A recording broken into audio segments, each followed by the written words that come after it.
Folks, welcome to video 2 of the day. If you didn't check out the first video, please go back and do so. We're catching up from the last 3 weeks to a month of the NFL season that we discussed were the egregious Mike Vrabel signing, David Tepper being back on his bullshit, and why Jameis Winston ultimately always ends up looking like a clown in all of these situations. Anyway, back to what we're covering today. Chat a little bit about the Justin Fields situation in Chicago, as well as how that differs from what is going on in Green Bay and Packerland. So I want to start by saying and talking about the fact that the Bears have chosen to retain both Ryan Poles, the GM, and Matt Eberflus. I think that the Bears still have a lot to improve when it comes to the personnel that they're bringing in both the draft and in free agency. Love the Montez Sweat trade. It's incredible for him at one point to be leading both Washington and Chicago in the amount of sacks that they had, especially with the strength of that defensive line and having dudes like Deron Payne as well as Chase Young, who are just certified pass rushers and professionals. I actually like the move for them to keep Matt Eberflus. Now, let me tell you why before you overreact. I am not saying that I think Matt Eberflus is an all-world coach. I don't think any of us can come to that conclusion after what we saw last season and also throughout the rest of his tenure. But it's the same issue that Eberflus is dealing with that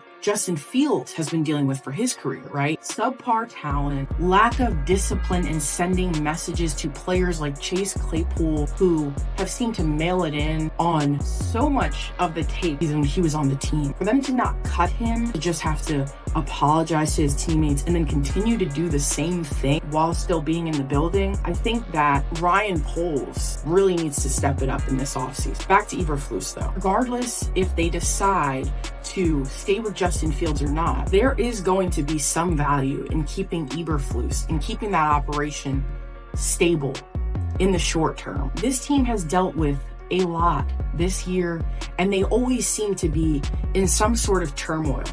You've got to give Eberflus credit for not only taking over play calling duties at the drop of a hat, but also leading the team and not allowing them to spiral into chaos when the original defensive coordinator, Home, was raided by the FBI. That has some value. We talk all the time about what a CEO head coach means. And although the Bears are not elite in really any part of things on the field, we know that there are times where simply bringing in the right offensive coordinator, the right defensive coordinator can make all the difference as the coach has his fingers in all of the other things to keep it stable. I'm not sure that Eberflus is going to continue doing this fantastic job on the field, but if you're trying to appeal to Caleb Williams' family and say, hey, listen, we've got some stability here, we know what we're doing, we have a direction, then I think that that could be part of what's happening here in Chicago.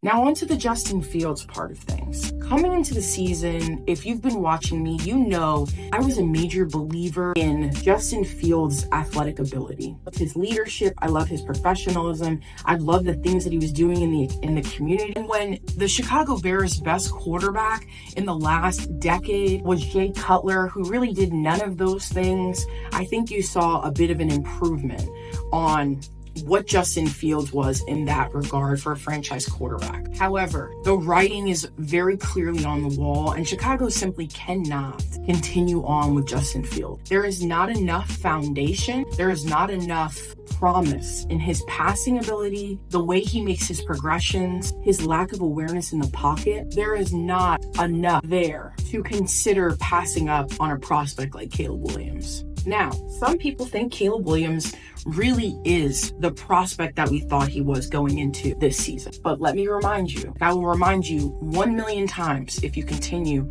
to follow me here and subscribe, which I would appreciate if you did. There's only one Patrick Mahomes, and there's only one Josh Allen. Caleb may have some shades of things that Patrick can do, but at the end of the day, there's only one. There's only one dude that looks like that and can do the things that we've seen him do, right, in the history of the game. I would encourage folks to pump the brakes a little bit on Caleb Williams.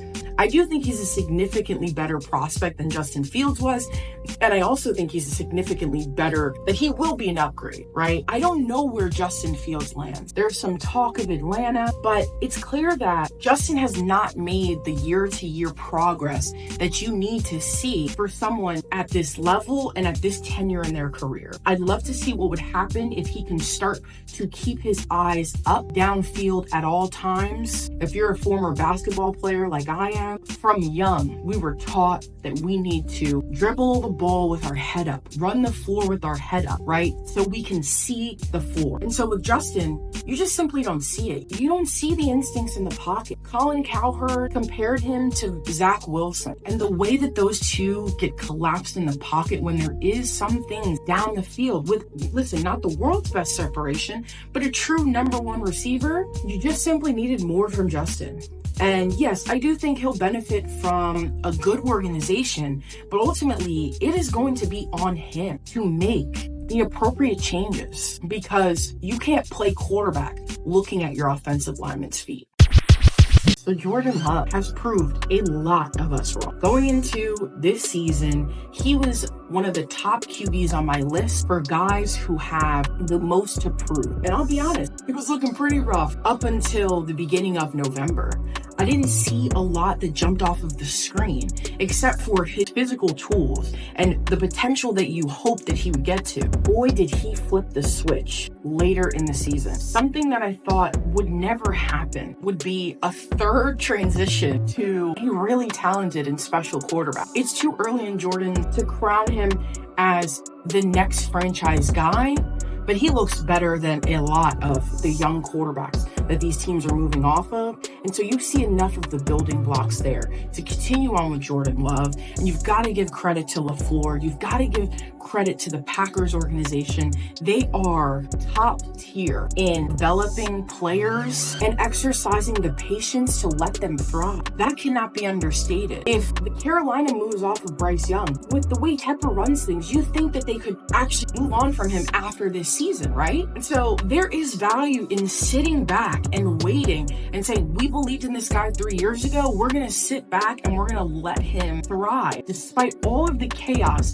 that Aaron Rodgers had brought them through. Jordan, he's shown a serious amount of patience as well. And I'm not sure if they're going to go into Dallas and win the game, but you can be sure that Jordan has a legitimate chance to hold his own going toe-to-toe with Dak Prescott, who a lot of people think is in the top 10 to 12 quarterbacks in the league. If Jordan continues on, I have a lot of faith that he will soon be up as one of the top QBs in the NFC.